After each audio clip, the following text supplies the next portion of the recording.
লেবাননের সাথে যুদ্ধ সম্প্রসারণের বিপদসমূহ নিয়ে আলোচনায় ইসরায়েলি মিডিয়া জোর দিয়ে বলেছে যে এই প্রতিশোধমূলক অভিযানগুলো ইসরায়েলকে অতল গহ্বরের দ্বারপ্রান্তে ঠেলে দেবে। মিডিয়া বলছে, বিশেষ করে আন্তর্জাতিক বৈধতা এবং একটি অবসাদগ্রস্ত সেনাবাহিনী নিয়ে লেবাননের সাথে পূর্ণাঙ্গ যুদ্ধে জড়িয়ে পড়াই ইসরায়েলের জন্য হুমকিস্বরূপ এবং এটি ইসরায়েলকে অতল গহ্বরে নিয়ে যাবে। ইসরায়েলি মিডিয়ার বরাত দিয়ে শুক্রবার সংবাদ সংস্থা আল মায়াদিন এ প্রতিবেদন প্রকাশ করেছে। এদিকে সংবাদ মাধ্যম টাইমস অব ইসরায়েলের তথ্য অনুসারে ইসরায়েলি সেনাপ্রধান লেফটেন্যান্ট জেনারেল হার্জি হালেভি মঙ্গলবার জানিয়েছেন, লেবানন ভিত্তিক ইরান সমর্থিত হিজবুল্লাহর সাথে পূর্ণ যুদ্ধ শুরু করার দ্বারপ্রান্তে রয়েছে ইসরায়েল। তিনি গাজা যুদ্ধের মধ্যেই দুই পক্ষের মধ্যে নিয়মিত হামলা পাল্টা হামলার প্রেক্ষাপটে এই মন্তব্য করেছেন। সামরিক ও প্রতিরক্ষা বিষয়ক বিশ্লেষক আমোস হারেল ইসরায়েলি সংবাদ পত্রিকা হারেৎজের জন্য লেখা একটি প্রতিবেদনে জোর দিয়ে বলেছেন, হিজবুল্লাহর সাথে যুদ্ধ ইসরায়েলের হোম ফ্রন্টে একটি মারাত্মক চ্যালেঞ্জ হবে। উত্তর ও মধ্য অঞ্চলগুলোতে তারা এমন অনেক অদৃশ্য হুমকির মুখোমুখি হবে যার সম্মুখীন ইসরায়েল বাহিনী আগে কখনো হয়নি। তিনি বলেন, ভবিষ্যতে ইতিবাচক অগ্রগতির প্রত্যাশা করা অনেকটা চ্যালেঞ্জিং, বিশেষ করে যখন আমরা যুদ্ধের নবম মাসের দিকে এগিয়ে যাচ্ছি।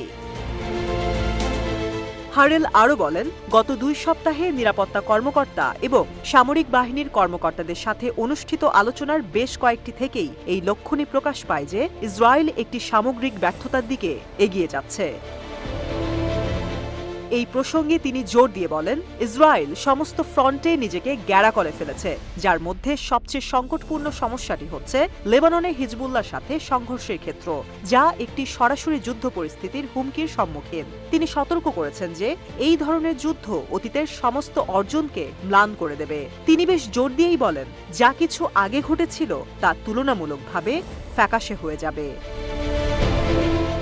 এই বিষয়ে গবেষক হারেল আরও বিস্তারিতভাবে বলেন, হামাসের সাথে বন্দি জিম্মিদের বিনিময় চুক্তি সংক্রান্ত আলোচনা আরেকটি সংকটের মুখোমুখি হতে যাচ্ছে। এটি একটি ছোট্ট ঘটনা হওয়া সত্ত্বেও সেখানে দেখানো হচ্ছে যে মার্কিন প্রেসিডেন্ট জো বাইডেনের বক্তৃতা একটি যুগান্তকারী অগ্রগতি এনে দিতে পারে। হারেল জোর দিয়ে এও বলেন যে গাজা উপত্যকায়, বিশেষ করে রাফা এবং কেন্দ্রীয় ক্যাম্পের চারপাশে চলমান সামরিক অভিযানে অদূর ভবিষ্যতে একটি চূড়ান্ত বিজয় অর্জনের সম্ভাবনা কম।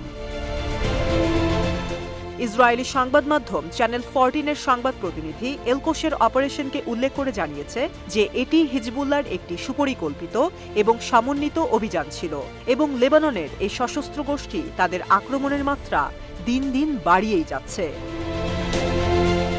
এর আগে বৃহস্পতিবার ইসরায়েলি সংবাদ মাধ্যম জানিয়েছে যে এলকোশ বসতিতে ইসরায়েলি সামরিক সমাবেশের বিরুদ্ধে হিজবুল্লাহর অভিযান অত্যন্ত ভয়াবহ ছিল। এই অভিযান থেকে ক্ষয়ক্ষতির পরিমাণ এবং লেবাননের সীমান্ত থেকে দূরত্বের কারণে সংঘর্ষ শুরুর পর থেকে এটিকে উত্তর ফ্রন্টে সবচেয়ে গুরুতর ঘটনা বলে মনে করা হচ্ছে। এছাড়াও হিজবুল্লাহর ড্রোন শনাক্তকরণ ও প্রতিরোধের জন্য ইসরায়েলি বিমান বাহিনীর ব্যর্থতার তদন্তের আহ্বান জানিয়েছে ইসরায়েলি গণমাধ্যম।